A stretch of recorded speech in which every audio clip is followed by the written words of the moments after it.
Ciao, da Heavy Metal Even. Oggi ospitiamo una nostra vecchia conoscenza, tornata con un album melodeath carino, ma molto più normale e meno ispirato che in passato.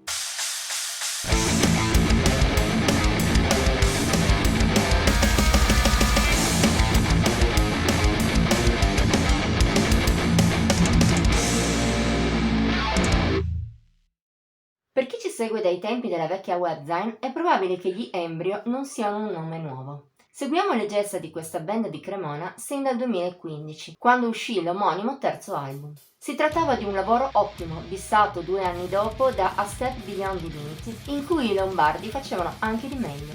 È stato per questo che abbiamo accettato con entusiasmo di recensire A Vivid Shade of Misery, quinto album degli Embry, che però stavolta delude un po' le nostre alte aspettative. In parte la colpa è nello stile. Non che sia lontanissimo dal passato, e anzi da un certo punto di vista segue con coerenza il processo intrapreso da Embryo all'album successivo.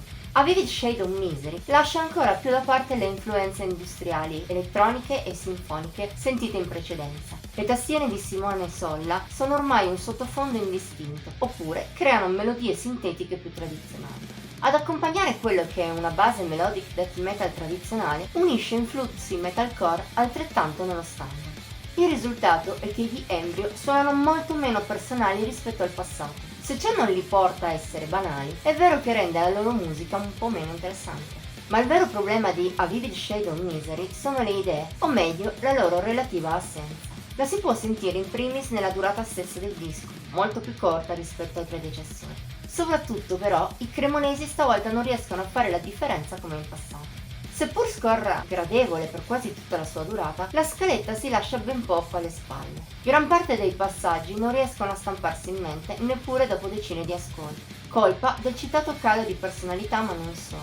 In generale, l'idea che gli Embryo danno è che stavolta sia mancata l'ispirazione. È un problema così forte che si fa persino fatica a indicare qualche brano più meritevole. A spiccare, ma non troppo, ci riescono MMDC, più lenta e colma di sentimento, ma senza mancare di tratti graffianti, o la coppia finale formata da Vanitas, molto cupa con qualche influsso vagamente black, seguita da una Concrete Visionary pestata e veloce. Per il resto però l'album non esalta, o meglio, lascia una buona impressione dopo l'ascolto, perché se il livello di ispirazione media non è alto, non è neppure scadente, se non in rari momenti. Ma di sicuro il tutto non lascia il segno. Certo, a renderci così severi coi Lombardi sono anche le nostre aspettative personali. Dopo 2 album come Embryo e A Step Beyond Divinity, da loro ci attendevamo grandi cose.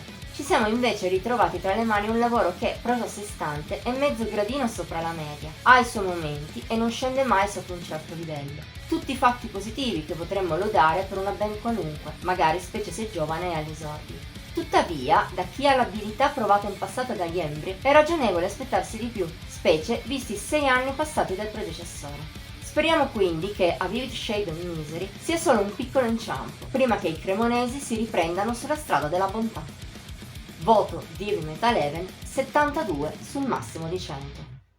Per oggi abbiamo finito. Se ti è piaciuto questo video metti il like e condividilo e commentalo. Ti esortiamo inoltre a iscriverti al nostro canale e a cliccare la campanella degli avvisi per rimanere sempre al passo con i nuovi video che pubblichiamo ogni settimana. Puoi trovarci anche sui nostri social, Facebook, Instagram e Pinterest. I link sono in descrizione. Ci vediamo la prossima volta!